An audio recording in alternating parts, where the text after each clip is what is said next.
बैसाख के महीने में नवमी तिथि को माता जानकी का प्रागट्य हुआ है पृथ्वी से। कभी एक विचार करिएगा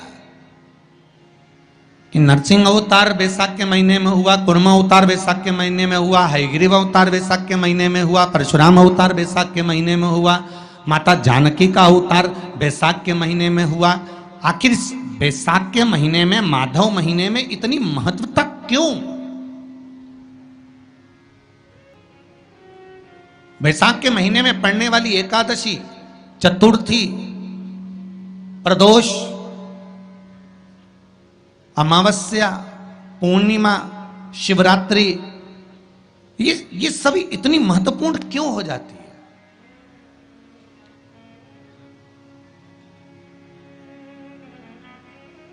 इसकी महत्वता इतनी प्रबल क्यों हो जाती है? किस लिए? क्योंकि बैसाख का जो महीना पड़ता है, सूर्य की संपूर्ण तपन, सूर्य देव अपने पूर्ण तेज के साथ में, पूर्ण तेज के साथ में मृत्यु लोक के निवासियों पर, चाहे जलचर हो, थलचर हो, वायुचर हो, चाहे जो जीव हैं, उस पर जब किरण फेंकते हैं तो संसार का जो मनुष्य है उस पर जब ताप पड़ता है तो ताप पड़ने के कारण उसके मुख से भगवान का नाम निकल ही जाता है, स्मरण नाम निकल ही जाता है। जब उसके मुख से भगवान का नाम निकलता है तो वो भगवान की शरणागति खुद ग्रहण कर लेता है स्वयं।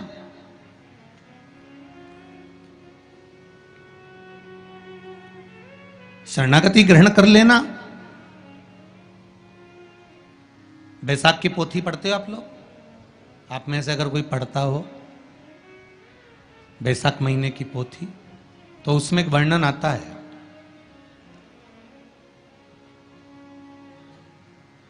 गीता प्रेस गोरखपुर के कल्याण अंक में भी आप ये पावन बैसाख चरित्र श्रवण कर सकते हैं।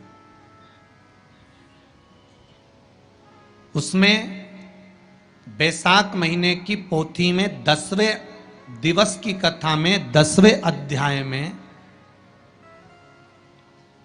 एक व्याध और शंख मुनि का चरित्र आता है।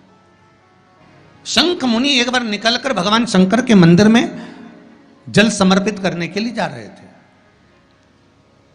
और शिव मंदिर की ओर जाते जाते जाते जाते जाते जाते बीच मार्ग में चलते चलते चलते चलते और वो शंख मुनि जब शिव के मंदिर में पहुंचे, शंकर भगवान के मंदिर में जाकर उन्हें दर्शन किया,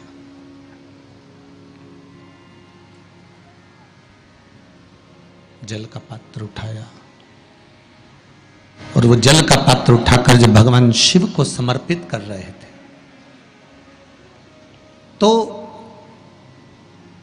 उसी समय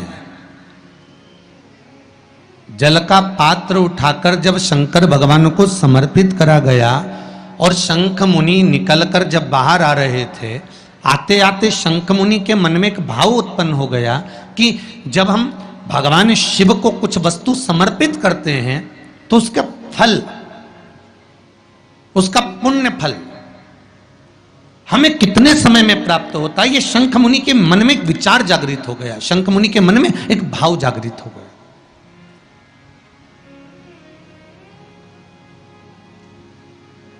कई माताएं पशुपति व्रत करती हैं, कई ऐसी भी माताएं हैं जिन्होंने 2-3 बार पशुपति व्रत कर लिए होंगे, दूसरे को बताया, उसने व्रत करा, उसका हो गया, उसको फायदा भी मिल गया, और ये 3 कर ली, उसके बाद भी कुछ ना कुछ रह गया। तो इसके मन में आया कि बताओ, मैं भी व्रत कर रही हूं, ये भी व्रत कर रहे हैं, ये भी व्रत को सुन कर रहा है, मैं भी व्रत कर रही हूं, आखिर बात समझ में नहीं आती। उसको लाभ मिल गया, मुझे लाभ नहीं मिला, उसको लाभ की अनुभूति होगी, मुझे लाभ की अनुभूति नहीं हुई। तो कभी विचार करना कि तुमने उसको पशुपति व्रत बताया, उसने व्रत किया और बड़े दिल से करा, बड़े बड़े दिल से करा, तुम्हारे बताए अनुसार करा। मतलब तुम्हारी बात पर कितना विश्वास होगा उसको, तुम्हारी बात पर कितना भरोसा होगा उसको। और तुम्हारे बताए अनुसार उसने पशुपति व्रत कर लिया और उसका काम हो गया।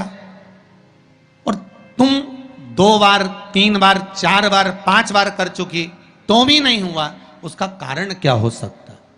उसका एक कारण है, तुम्हारी बात पर उसने विश्वास कर लिया पर तुम अभी विश्वास पूर्ण रूप से कर नहीं पाई हो। तुमने ये सोचा है कि दुनिया कर रही है तो अपन भी कर लो। एक बार महाराज ने बोला है कर लो, देखा जाएगा। पर तुम्हारे अगर आपने अभी तक हमारे चैनल को सब्सक्राइब नहीं किया है तो जल्दी से आप सब्सक्राइब कर लें, जिससे आने वाले वीडियो आपको जल्दी जल्दी मिलते जाएं। और नोटिफिकेशन बेल आइकन को प्रेस करें, जिससे आपको हमारे वीडियो का नोटिफिकेशन मिलता रहे। और लाइक और कमेंट करना ना भूलें। आप सभी को नमस्कार।